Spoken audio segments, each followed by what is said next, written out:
এটাই মনে করছিল যে আমি যে উত্থান হয়েছি, আমি যে রাজা হয়েছি, বাদশাহ হয়েছি, আমার কোনোদিন আমার পতন হবে না, শেষ। এই জন্য সে শেষ করতে বলছে যেহেতু আমার পতন নাই, হ্যাঁ, এই জন্য আমি নিজেকে খোদা ঘোষণা দিলাম। কি ঘোষণা দিচ্ছে? খোদা। ফেরাউন বলছে আনা রব্বুকুমুল আ'লা। ফেরাউন বলছে কিসের আল্লাহ, কিসের আসমানের খোদা, কিচ্ছু নাই, আমি তোমাদের সবচেয়ে বড় রব, বড় প্রভু। এই ঘোষণা দিয়ে দিয়েছে ফেরাউন। আল্লাহ তাকে ঢিল দিলে সাথে সাথে ঘরে নেই। সে বলছে আমি রব, নিজেকে রব দাবি করছে, খোদা দাবি করছে, কিন্তু আল্লাহ পাক বলেন নাই, কিছু বলেন নাই। আল্লাহ পাক ঢিল দিয়েছেন, রশি ঢিল দিয়েছেন, আর ঢিল পায় সে যা মানে সে তাই করছে। কি করছে না করছে? কি করছে? অনেক কিছু করছে।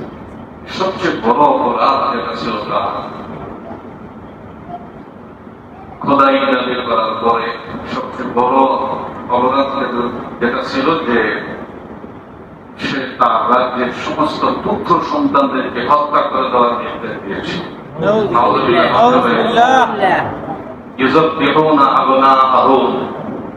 পুত্র সন্তান হইলে তাকে হত্যা, পুত্র সন্তান হইলে মারবা, এই হুকুম জারি করছে ফেরাউন। তার ভয় উঠছে যে না জানি পুত্র সন্তান হইতে থাকলে এর মধ্যে কেউ নিয়ে আমার ক্ষমতা দখল করে ফেলা। এই ভয়ে সে হুকুম জারি করছে পুত্র সন্তানের রাখবা না, সব পুত্র সন্তানকে কতল করে ফেলো। বাস, এটা ছিল তার জীবনের সবচেয়ে বড় ভুল। এবং এই অপরাধের কারণে তার পতন আরো বেশি ত্বরান্বিত হয়েছে, তাড়াতাড়ি পতন। এই জন্য আমার যেটা বলতেছিলাম, প্রত্যেকটা মানুষের জীবনে উত্থান এবং পতন দুটোটা আছে, আছে না নাই?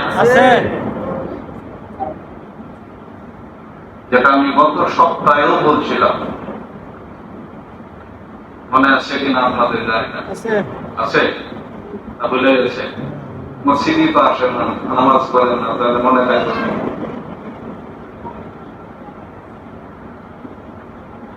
যে জুলুমের প্রতিদান, জুলুমের শেষ পরিণাম কি হয় এবং এটা শাস্তি কত ভয়াবহ হয়, আল্লাহ পাক মাঝে মাঝে এরকম দৃষ্টান্ত উদাহরণ দেখায় দেয় মানুষকে শিক্ষা দেওয়ার জন্য। কারণ মানুষ তো শিখে না, মানুষ শিখে না, কিন্তু শিখায় দেন। এখান থেকেও আমাদের শেখার কিছু আছে যে এই প্রথমটা আমার জীবন আসতে পারে, আসতে পারে কিনা। এই বিয়ের যদি আমার জীবন আসতে পারে, যে আয়াতের ব্যাখ্যায় কত সত্য আলোচনা ছিল। আল্লাহ পাক বলছেন তুতিল মুলকা মান তাশাউ ওয়া তানজিউল মুলকা মিম্মান তাশাউ ওয়া তুইজ্জু মান তাশাউ ওয়া তুযিল্লু মান তাশাউ বিয়াদিকাল খায়র ইন্নাকা আলা কুল্লি শাইইন কাদির। আল্লাহ পাক বলেন যে বলো কুলিল্লাহুম্মা মালিকাল মুলকি, আল্লাহ মালিকাল মুলক, সমস্ত রাজত্বের মালিক যিনি। ঠিক না? ঠিক। এই কথা স্বীকার করতে আল্লাহ পাক শিখাইয়া দিয়েছেন আমাদের। কোন তুমি বলো এই কথা দোয়ার মধ্যে, আল্লাহুম্মা মালিকাল মুলক, হে আল্লাহ আপনি সমস্ত রাজত্বের মালিক। তুতিল মুলকা মান তাশা, আপনি যাকে ইচ্ছা রাজত্ব দেন। ওয়া তানজিউল মুলকা মিম্মান তাশা, এবং যার কাছ থেকে ইচ্ছা তার থেকে রাজত্ব ছিনিয়ে নিয়ে যান। ঠিক না? ঠিক। কার ইচ্ছা? আল্লাহর। আল্লাহর। এই আয়াতের তাফসীর গত সপ্তাহে ছিল। ওয়া তুইজ্জু মান তাশা ওয়া তুযিল্লু মান তাশা, এক তো যাকে ইচ্ছা তাকে ক্ষমতা দেন, রাজত্ব দেন, এবং যার কাছ থেকে ইচ্ছা রাজত্ব কি করেন, ছিনায় আনেন। এরপরে বলেন যাকে ইচ্ছা আপনি ইজ্জত সম্মান দান করেন, ঠিক না? যাকে ইচ্ছা কি দান করেন? ইজ্জত সম্মান মান ইজ্জত দান করেন।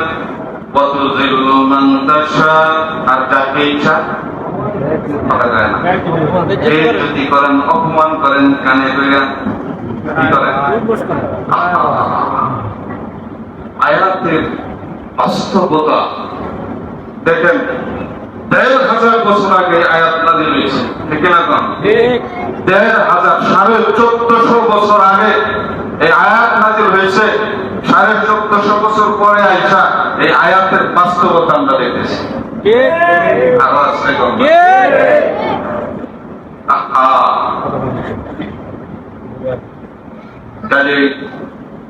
আল্লাহ পাকের কাছে বিয়াদিকাল খায়র, আমরা বলবো কি বিয়াদিকাল খায়র, আল্লাহ আপনার হাতের সমস্ত কল্যাণ, আপনার হাতের সমস্ত ক্ষমতা, আপনার হাতের সবকিছু নিয়ন্ত্রণ, ঠিক না? কাজে আল্লাহকে নারাজ করে কোনো কিছু করতে গেলে সেটাতে সফল হওয়া যায়, ঠিক না?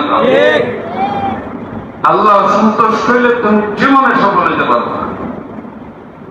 আর আল্লাহ তার সন্তুষ্ট থাকলে তুমি গর্তের ভিতরে থাকলেও সেখান থেকে তুমি সফল হয়ে যাবে, ঠিক না? এটা হলো আল্লাহ পাকের ঘোষণা।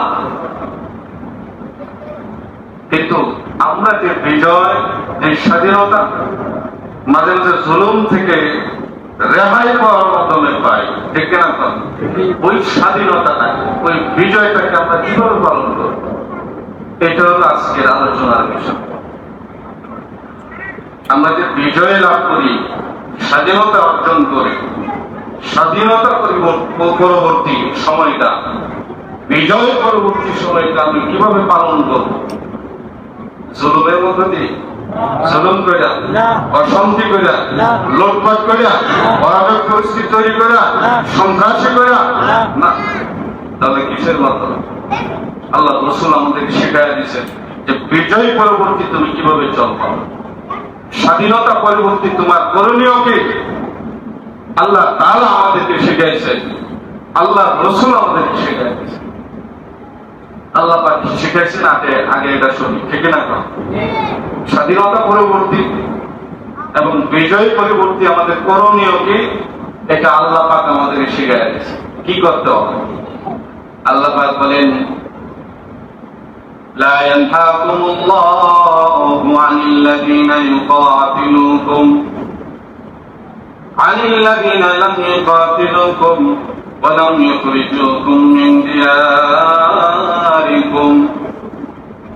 আল্লাহ পাক বলেন যারা যে সমস্ত কাফেররা তোমাদের সঙ্গে কোনদিন যুদ্ধ করে নাই, তোমাদের বিরুদ্ধে অস্ত্র তুলে নাই, বলেন আবার যে সমস্ত কাফেররা তোমাদের বিরুদ্ধে যুদ্ধ করে নাই, তোমাদের বিরুদ্ধে অস্ত্র তুলে নাই, ওয়ালাম ইউখরিজুকুম মিন দিয়ারিকুম, তোমরা তখন সংখ্যালঘু ছিলা, তোমরা যখন সংখ্যালঘু ছিল, লঘু মানে কম, ঠিক না? কম অর্থাৎ মুসলমান তোমরা যখন সংখ্যায় কম ছিল, তখন যে সমস্ত কাফেররা তোমাদের উপর হাত উঠায় নাই, অস্ত্র উঠায় নাই, অথবা তোমাদেরকে বাড়ি ঘর থেকে বের করে দেয় নাই, ওয়ালাম ইউখরিজুকুম মিন দিয়ারিকুম, তোমাদেরকে তোমাদের বাড়ি ঘর থেকে বের করে দেয় নাই, আন তাবাররুহুম, তোমাদের উচিত হবে তাদের সঙ্গে উত্তম আচরণ করা,